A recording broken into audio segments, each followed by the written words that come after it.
I'm Tim Pham. And I'm Channing Curtis. Well, happy Tuesday, everyone. Let's get over to the forecast with Nicole Hernandez. She's joining us this morning, filling in for meteorologist Thomas Patrick. And Nicole, you're telling us about some pretty chilly weather out there right now. But not raining. Not raining, yes. exactly. Yet. There's like bad news and good news. Like bad news, it's cold, but good news, it's not raining like it was yesterday. So it's okay, right? We do have a nice look over this. This is Coeur d'Alene, I think. It's so hard to tell when it's dark, but this is Coeur d'Alene, and the sun is still an hour or so from rising. So we've got some time, and that's why we're so chilly still. We're at 36 degrees here in the Spokane area, partly cloudy depending on where you're at, but overall pretty clear for the area. Across the whole region, chilly in most places. Wenatchee at 39, as well as Coeur d'Alene and Sandpoint. Moses Lake is in the 40s at 41, and then again Spokane here is 36 degrees. So definitely grab a jacket if you're getting up and headed out the door this morning. For now though, like I mentioned, not raining. There are going to be tiny little spots of like really small little scattered showers here and there this morning. If you do end up in one of those, don't worry, don't fret. It will move by very quickly, but we're going to stick pretty clear for the rest of today. You can see some cloud cover kind of moving in a little bit later, but kind of moves in and out throughout the day. But then this evening, you can see some moisture moving its way closer to us. We have that system moving its way in. That's going to hit us tonight into tomorrow morning. We're going to get another round of rain showers as well as some mountain snow above 3,500 to 4,000 feet. So we'll continue tracking that as it gets closer and let you know what that's going to look like for your tomorrow.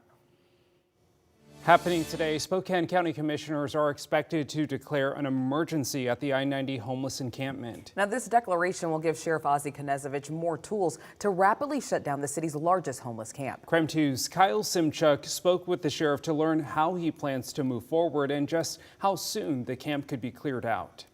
This is an emergency in our community. We have winter weather approaching. We have people living in substandard conditions in that camp. We have a neighborhood that is suffering heavily. Sheriff Ozzie Knezovich moving forward with plans to remove people and their belongings off the Department of Transportation's property, setting up an emergency operations center, a place for service providers and officials to meet as they work toward the common goal of getting people into shelters before the cold weather sets in. But I can tell you within 4 weeks I want this done. The sheriff says there are plans to build an extra 100 beds at the Trent shelter, and Catholic Charities is expected to open the former Quality Inn by December 1st, with room for 100 homeless men and women. If we do need that extra 100 beds, it may take us another 2 weeks. We'll see. We're playing that out. Jules Helping Hands called the sheriff's timeline unrealistic, claiming there are not enough low shelter beds available. They also criticized the sheriff, pointing out that he's never been to the camp. But I am going to go to the camp. What are you going to show me that I don't already know? Knezovich says he's had very productive meetings with the city, county, and service providers, but conversations with the state have stalled. WSDOT said the sheriff's emergency operations center is not needed, saying the state is already implementing all of the county's proposed actions. WSDOT says they've been working to close the camp since spring. You could have had this camp emptied if you've really been truly working on this since April. The sheriff says the state is refusing to come to the table. WSDOT claims it's the other way around.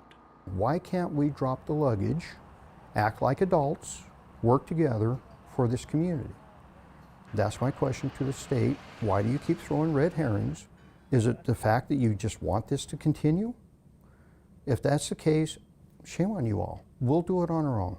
Kyle Simchuk, KREM 2 News. Also today, Spokane City and county officials will meet at City Hall to provide an update on the encampment, along with addressing growing concerns from neighbors. The Board of Commissioners and the sheriff met yesterday to discuss the action that needs to be taken as the winter weather quickly approaches. With the weather that we're coming into, Compassion isn't leaving people out at Camp Hope. Compassion is getting them the proper help that they need. Compassion is getting them safe, clean living. Mayor Woodward, Mary Cooney, and Sheriff Ozzie Knezovich are among the anticipated speakers at City Hall today.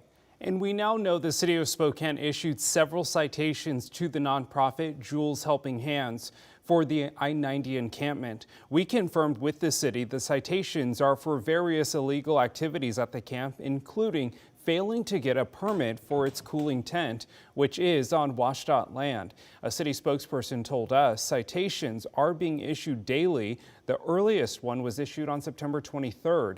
In a Facebook post by Jules Helping Hands, they say they've received at least 16 citations from the city, totaling more than $9,000. Jules Helping Hands founder Julie Garcia says they plan to contest the fines. KREM 2 requested copies of these citations through a public records request to the city of Spokane. It's 6:06 right now. Let's take a look at your morning rush. More news in less time. New overnight, City Council approved the Spokane Airport's $174 million budget for 2023. Now, this is an almost 47% increase from last year's budget. According to the Spokane Airport Board, the jump is due to the increasing amount of travelers that will go through the airport as our region continues to recover from the pandemic. Another reason for the massive budget increase is the new $150 million renovation and expansion of Concourse Terminal C. Well, another deer in Idaho has tested positive for chronic wasting disease. Fish and Game says that the disease was found in a dead deer in Idaho County, and that's in north central Idaho. This is the first case found so far this year. There was another found in the same area last fall. Fish and Game says that all of the cases detected in Idaho have been found in Idaho County. And a suspected trespasser in Post Falls is recovering this morning after being stabbed during an attempted home break-in. Sunday night, Post Falls police say that they got a call from a homeowner who told them that they fought off someone who was trying to break into their home. During the fight, one resident of the home stabbed the suspect and pushed him out of the house. Police found them a little while later. No charges have been filed at this time. And that's a look at your morning rush. Pediatricians in the Northwest are warning that respiratory-related illnesses are spreading because of viruses such as RSV. After weeks of poor air quality and seasonal changes, doctors in Seattle and Tacoma say they are seeing unprecedented volumes of children with respiratory illnesses. Numbers from Mary Bridge Children's Hospital show that more than half of the visits to the emergency department are respiratory-related. Dr. Grant Keeney says that after 2 years of at-home learning, elementary students are susceptible to respiratory viruses like RSV. Now that strict protocols used to stop the spread of COVID are not being followed so closely. Now that some of those behaviors aren't being as commonly used, those kids' immune systems are seeing viruses again for the first time in a while and really reacting to that. The CDC says there is not a vaccine against the RSV virus specifically, but Dr. Keeney is telling parents to keep up with habits that were used to keep COVID at bay, such as hand washing, covering your mouth when sneezing or coughing, and if you feel sick, then stay at home.